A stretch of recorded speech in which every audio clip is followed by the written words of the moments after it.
Hey guys, check it out. We're back in the workshop this week, and this week is all about the neck. Okay, we're going to be prepping the neck for paint. We're going to be prepping the frets, making sure all the frets are level, and checking out the fret ends, and fixing any problems with that we might have. And then, yeah, we're going to get it ready for paint.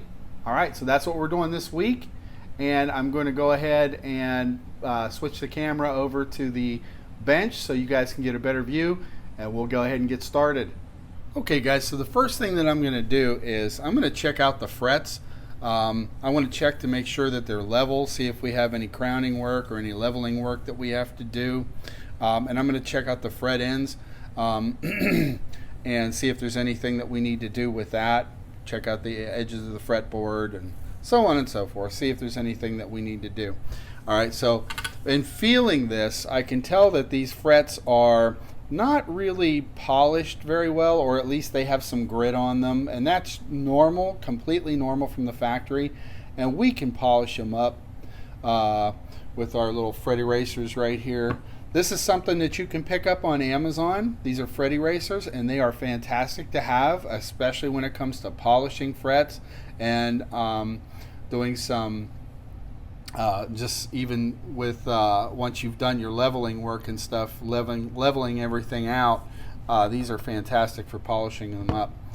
And this is a fret rocker. You can also buy this on Amazon. It's really cheap. You can pick it up for pennies. You can also get a luthier kit on Amazon. Really inexpensive, and you know, it comes with everything that you would need to do any of this kind of stuff, except for, of course, these things, fret erasers. But they usually have a rocker, they usually have a crowner, and different types of files.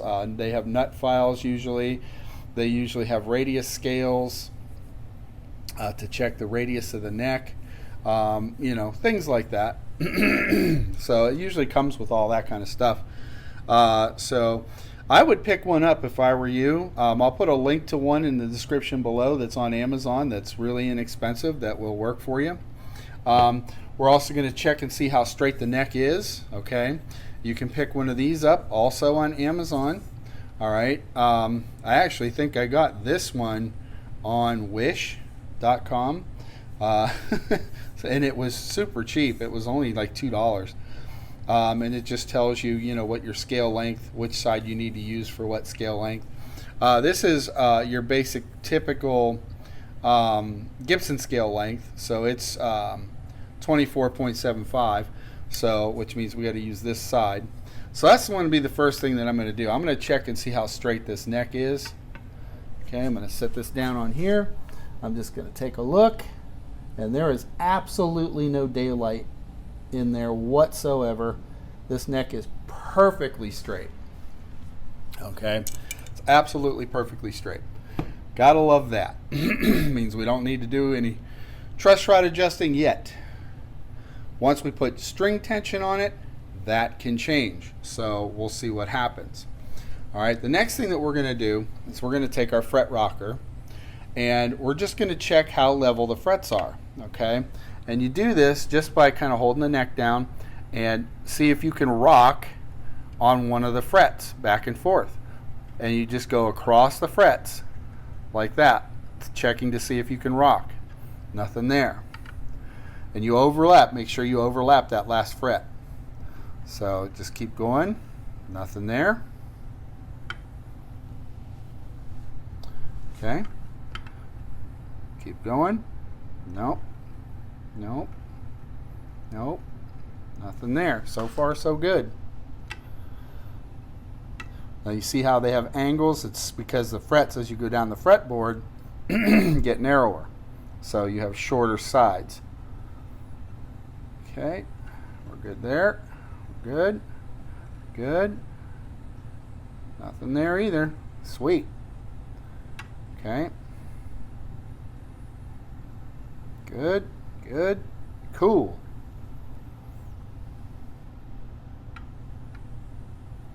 Oh, overlap. There we go. We're good, we're good, we're good. We're good, We're good. And we're good.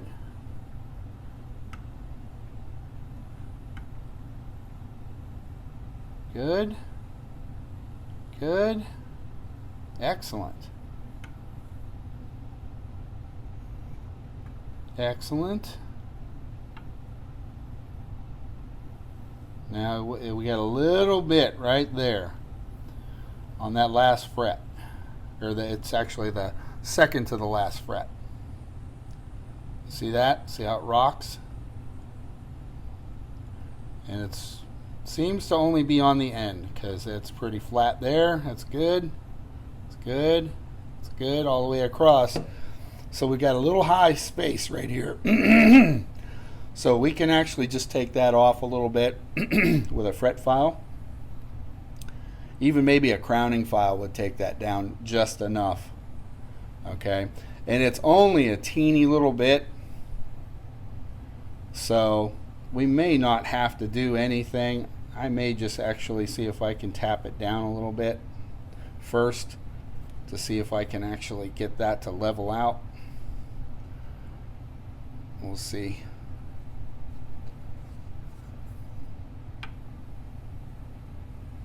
Even that's a little bit better than what it was, just pushing down in there. So it may have unseated a little bit, but I'll tap it back in and see if there's anything there. Yeah, see, that's even less. So okay, so we got one to deal with, and yeah, that'll be easy enough to deal with. And down here, I'm not all that worried. I'm more worried about up here, about these frets being level, and they are absolutely true all the way up to this one fret. So I'm good with that, truthfully. I'll take it down with a crowning file. I'll show you guys how to do that in just a minute. But all right, so there's that. Let's address the fret ends. Now when I run my fingers across here, man, these are pretty nice. I'll tell you what, for a kit guitar, these are not bad. There's just a hair of a rough edge on there, and I mean just a little bit. I can tell that they weren't, you know, they were dressed, but not well. They were quickly dressed. I felt a lot worse on a lot more expensive guitars. Believe me, I have some big F guitars and some big G guitars that feel like this. So, and I pay a hell of a lot more money for those, for sure. So how I'm going to take care of this is very, very simple. I'm not going to use a file because it's not at that point where I actually need to file it down. All that needs to be done here is some smoothing, just some polishing, basically. I'm going to take a 320 grit sanding block like this, and all I'm going to do is just take the angle that the fret is on like this, and I'm just going to go over this like this with this sanding block. And this is going to also round over a little bit the fretboard, which is perfectly fine. That'll give the neck an even better feel. Okay, so just going to do this.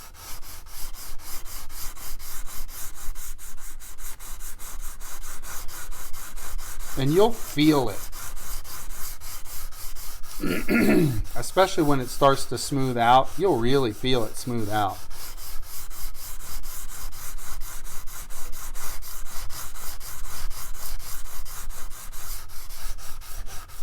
Okay, then take your finger and run it down and see what that feels like.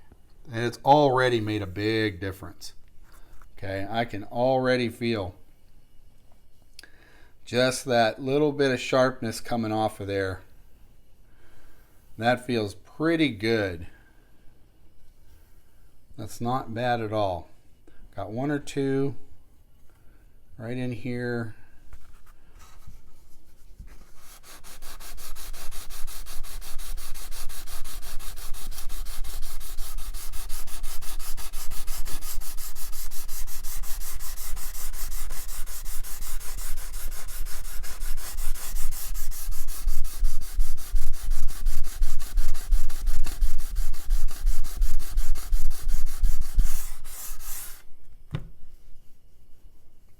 beautiful.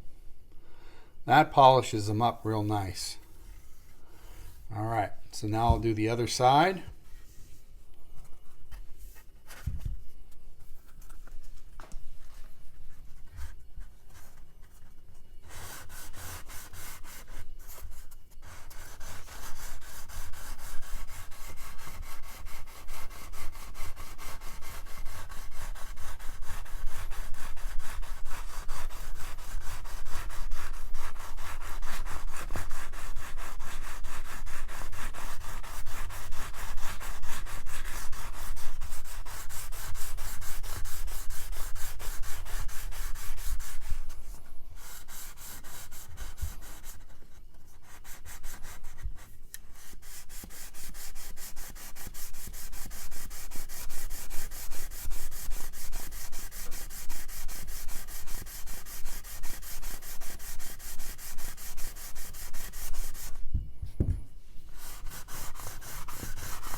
There we go.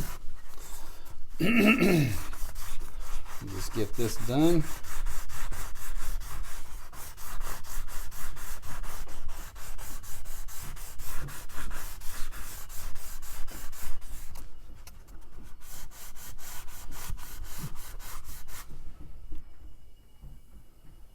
Beautiful. That's real nice. Yeah, that feels good. Feels good in the hand. Cool. All right. So now these fret erasers, polishing the frets up right now is not something that you necessarily have to do. Just because you're at a stage where you can do that before you put strings on it. You don't have to do that right now, you know, but it does, you know, I mean, if you're doing it, you might as well, right? So you have different grit levels. All right. You've got a 100 grit, you've got a 400 grit, and you've got a 1000 grit. Now the 1000 grit is what you use to polish with. Okay. And you can just take this little fret eraser here like this, and you can literally just rub it on the fret like so. Just kind of roll it a little bit back and forth. Look at the difference between this fret and that fret. I don't know if you can see it or not, but boy, you can feel it. I can tell you right now, you can feel it. That is just beautiful. And that's all it takes, okay, to get these frets polished. Just take your fret eraser, go over the crown, make sure you're going over the crown. And all we're doing is just taking that grit off. That's all we're doing, taking that grit off. Look at that. Beautiful. Nice. Real nice. Okay. So I'm going to go ahead and finish this part out. I'm not going to make you watch all of that.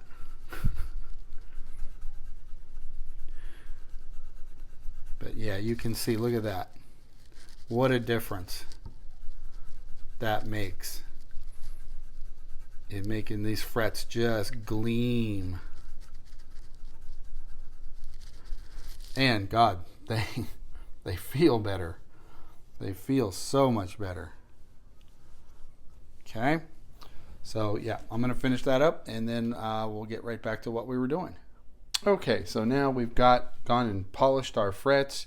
They're all nice and polished. And now I actually went ahead and conditioned the fretboard with a little bit of the Dunlop 65 lemon oil, which you can do with manufactured ebony, which is what this is. You can use it on rosewood and most Jatoba and all those other fretboard woods. But with real ebony, they really don't recommend that you use lemon oil with that, okay? Because ebony is self-lubricating. And I I've used it before on ebony and it was fine, but they say not to. There are fretboard conditioners that are made specifically for ebony. Gibson makes one, and I've never tried it, but I know that they do make one because they use a lot of ebony. So, all right. So if you can see that, check it out. Those frets are beautiful, glistening, gorgeous. All right. So what I'm going to do now, because the next step in this process is I'm going to have to sand this neck. It's not bad, actually. It just needs once gone over with about 320, and that should have it ready to go. But because I'm going to do that, and our fretboard is beautiful, and it's just the way we want it, I'm going to go ahead and mask off the fretboard just to protect it against sanding and dust and all that kind of stuff. So I'm just going to mask it off. I'm just going to use some blue tape to do that. And this too, if I don't damage the tape, but I will. I know at least the sides. We'll at least mask it off so that we'll be ready to paint. So I'm going to go ahead and mask this up. And I usually I get a good long piece on the sides.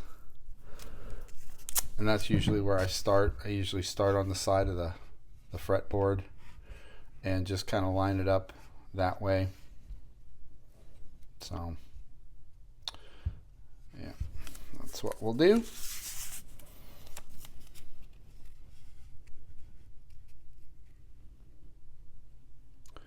And usually I can get it in one good, with a flat neck, which is what we have, I can get it in one good straight line.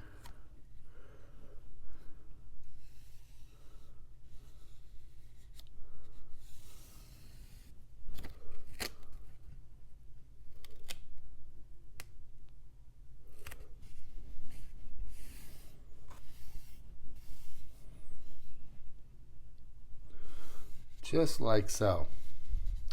Then what I do is I just press it down like that, and I just fold it right over onto the fretboard, just like this. And I just fold it straight over. It's not going to stick real well now that we've lemon oiled the fretboard, but it will do the job. Okay, just like that. Then I'm going to do the other side, and then we'll put a piece right down, or maybe two right down the middle. Trim off the excess off the ends, and we'll be good to go. All right.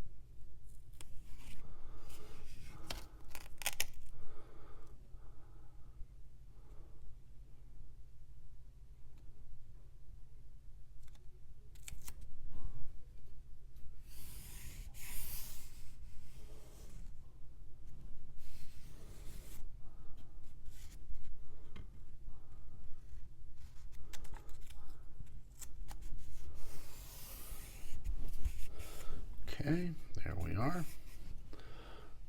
I'll wrap this around, fold that down, fold this down, I wrap it around and fold it down right on the nut. I'll trim off any excess we may have there.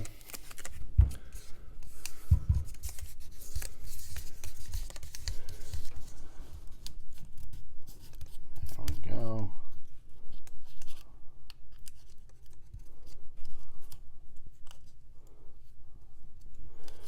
Same thing down on this end. Just going to fold it over and I'll trim off anything that we might have that's extra.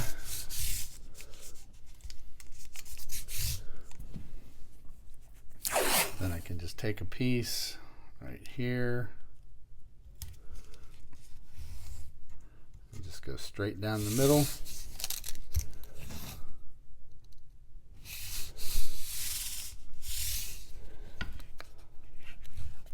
Okay, tear that off.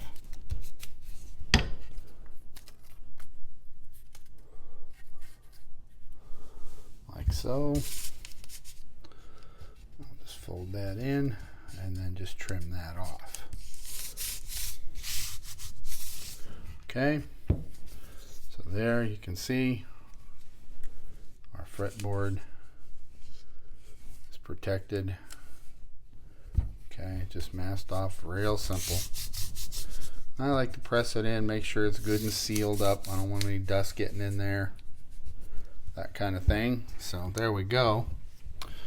I'm going to trim that up and we'll get started with the sanding. Okay, so we've got everything masked up there, ready to go. And we're ready to get started with our sanding. Now this is maple. Now maple, what's beautiful about maple, it is what we call a tight grained wood. It is very dense, okay, and very tight grained. It's not a loose grain, it's a tight grain. So what's beautiful about maple is you actually really don't have to grain fill it, okay. Once you sand maple nice and smooth, it can become like a piece of glass, all right, very, very quickly, as a matter of fact. But you do have to sanding seal it, okay. You do still have to seal it, which we're going to use our Solar Res product, okay, for that. And that's because you don't want the paint, even with maple, to have any kind of shrinkage into the wood at all. And since we're going to paint this neck, then we want to make sure that we seal it first, okay? Because we don't want any moisture from the paint getting in to the wood, all right? That's not what we want. We don't want that to happen. So we're going to give this a light sand, okay? And that's all it'll need too, because it's pretty smooth. So a light sand should make it just really, really perfect. And I think, judging by the feel of this, excuse me, judging by the feel of this, I think it might already have sanding sealer on it, or some kind of a sealer on it. If it powders up white, we'll know that it does. But we're just going to take our sanding block, okay, and just give it a light sand. Yeah, it's powdering up white. It's got sealer on it already. So truthfully, all I really gotta do is just kind of sand that, not sand it off, but just sand it smooth, and we can go ahead and paint. But I don't trust other people's sealing jobs to make sure that it is completely covered. So, because of that fact, I like to seal it again, just in case. Can never kind of go wrong with that. But yeah, I can see right there's a buildup of sealer right there. So it does have sealer on it already.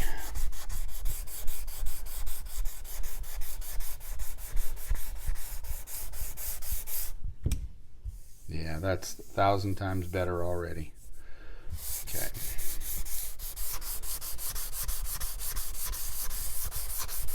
It's actually got a pretty good coat.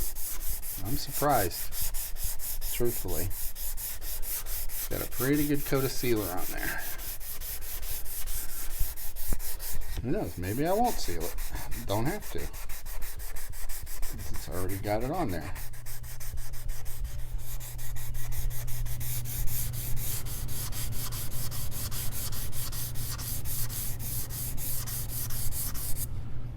Okay. Yeah, that feels pretty good. All right. I'll give just a quick flat sand here. We don't really need anything there as far as smoothness, and I don't like to do this part as much.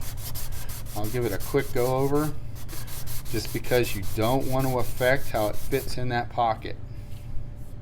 So I'm just giving it a quick go over, nothing detrimental. Okay, yeah, I can see the sealer there too. There it is, okay.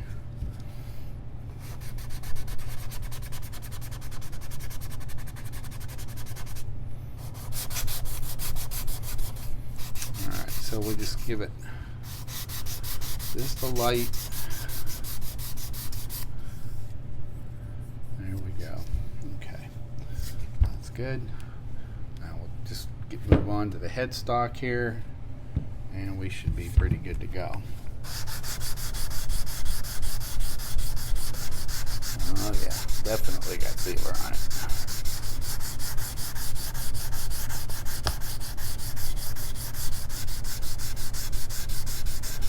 All right, so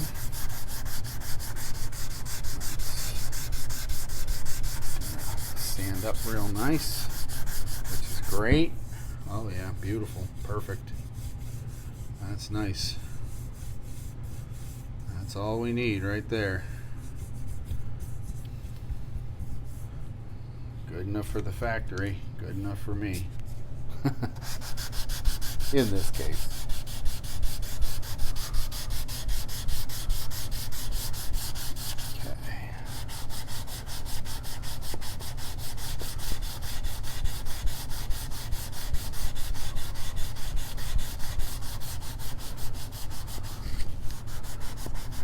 Go. We'll get the sides. Oh yeah, beautiful, perfect, nice. That will accept paint for sure. A little bit of roughness here. There we go. That's good. Keep in mind too, we are going to put primer on this. So with the primer on it, you know, we won't have any issues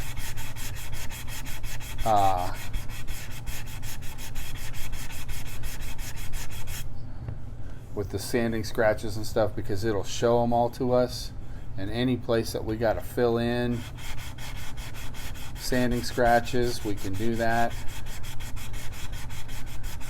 And the primer is a filler primer, so it's meant literally to go on in a couple of coats and fill in any of those minute imperfections and sanding scratches and things like that. There we go. So that's what it's meant to do. Okay, I'm gonna grab, I think I'm gonna grab a piece of sandpaper for this edge.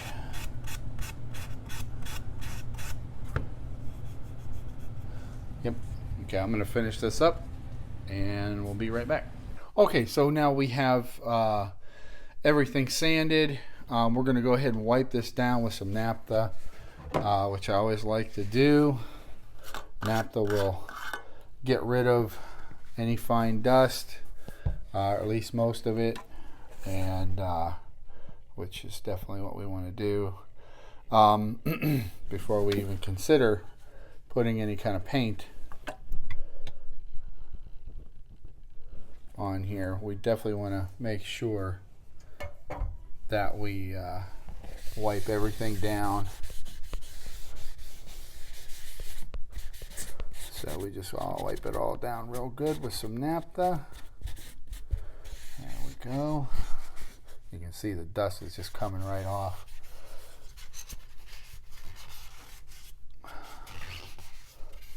Okay. There we are. flip it.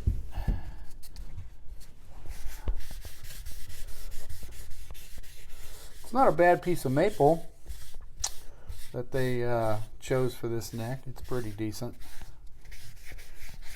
I've seen better. I've seen worse. But yeah, it's not bad. Not bad at all.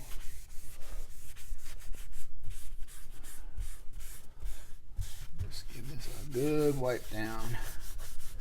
And then of course we're going to go over it with our tack cloth. Just to make sure there's nothing left on here.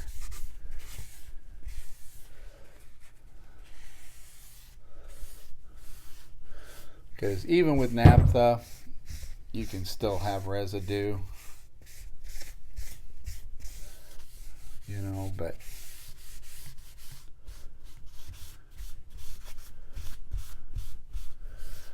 you can still have some stuff left on there.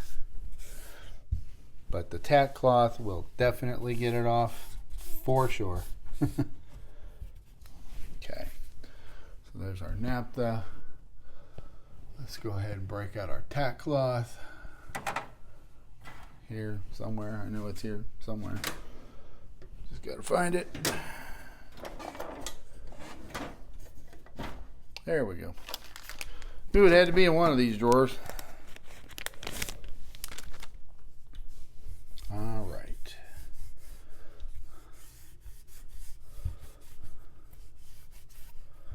Yeah, that picks up everything. Every little thing. All right. Wipe that down. Our tack cloth. Get in now these little nooks and crannies here.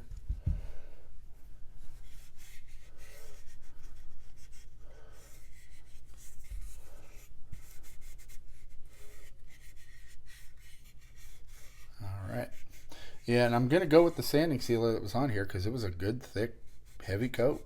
I was pretty shocked about that. So it's one step we don't have to do. It would be just like doing the guitar body, in case you were curious. You know, just putting the sealer on there and taking it out in the sun, curing it, and then just sanding it smooth. Same process, no different. All we did was skip the putting it on there. All we did was sand it smooth. Alright, so now we have a neck and a body that is ready for the first coat of primer. Alright guys, so that we have our neck and we have our body ready for paint. And that's going to be our next step in next week's video. So make sure you tune in. Don't forget to like and subscribe. Next week we're going to be putting our first coat of primer on this and then our base coat, and we're going to be ready for that color shift paint. So make sure you tune in next week, and we'll see you at Guitar Yourself.